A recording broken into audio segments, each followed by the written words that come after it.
In part 3 of our Kinematics Tuneup, we'll examine an acceleration graph. As a lead-in, let's first consider these two follow-up questions that pertain to our velocity graph.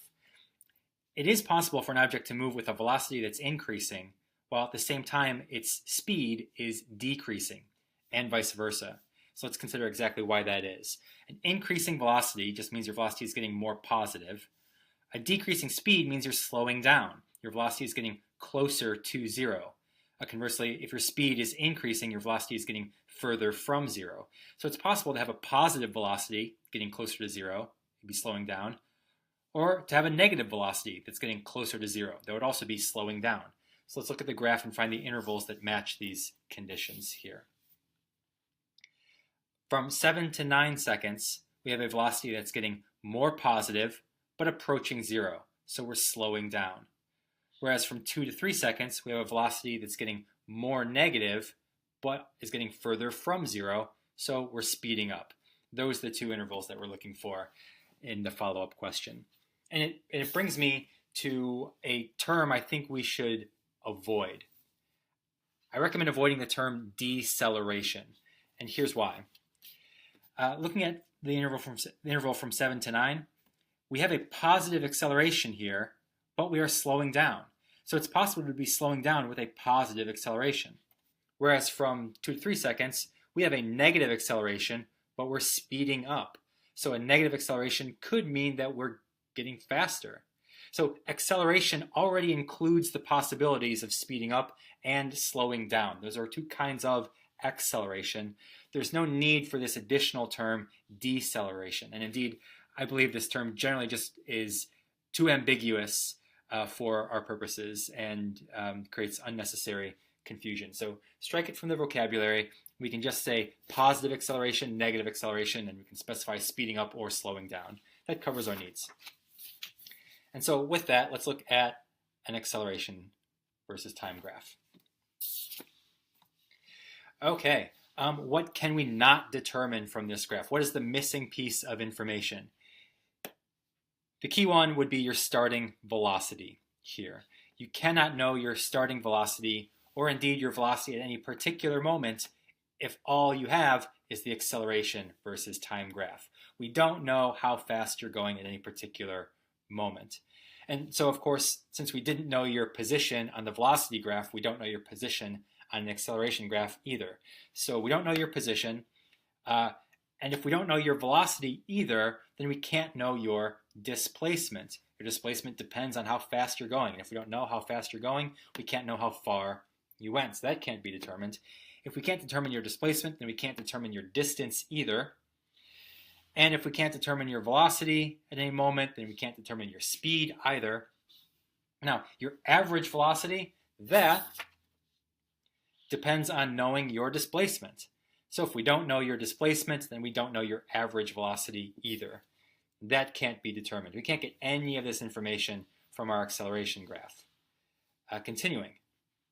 Your average speed, well, if we can't determine your average velocity, then we can't determine your average speed either. Or more precisely, since we don't know your distance traveled, we don't know your average speed. That brings us to the change in velocity. Finally, something we can determine from this acceleration graph. Your change in velocity can be found by integrating your acceleration, or rather integrating an acceleration equation, but we don't have an acceleration equation. We have an acceleration graph, and you cannot find the integral of a graph. So what we should say is that we're going to be finding the area under the curve on this graph, and that will represent our change in velocity. Okay, so up here, look at our graph. Let's look at our grid and, of course, our scale to make sure we get the scale right.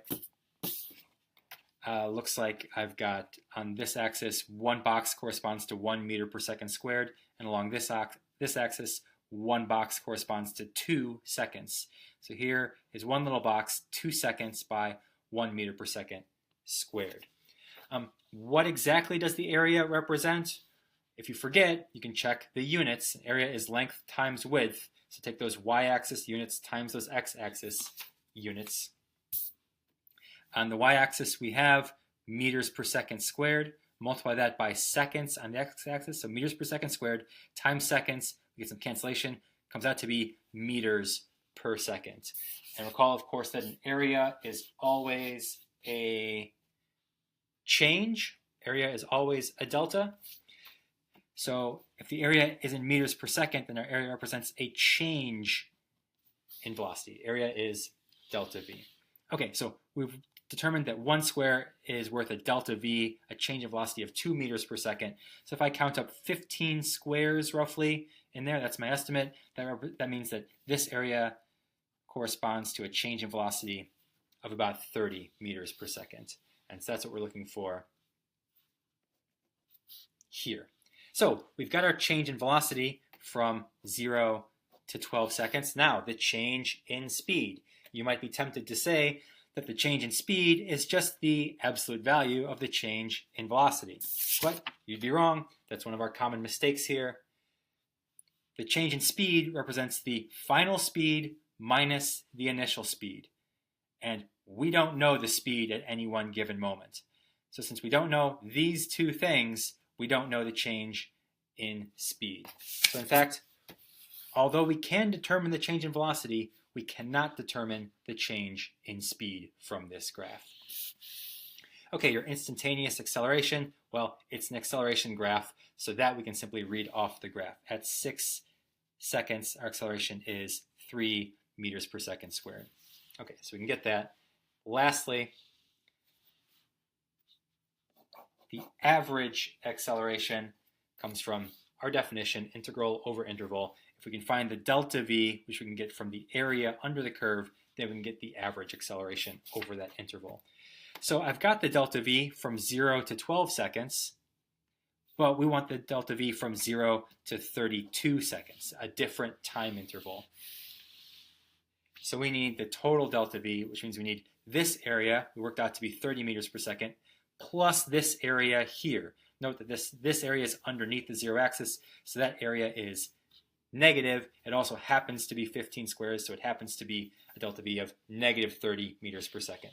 So apparently, we increased velocity by 30 meters per second during this time interval, and then we decreased velocity by 30 meters per second over that time interval. So we must have ended up here at 32 seconds at whatever velocity we started at back here at 0 seconds. Total delta V was 0, so our average acceleration is 0 meters per second squared. Let's conclude by looking down here at a couple follow-up questions. How does an object move if its velocity and acceleration are pointed in the same directions?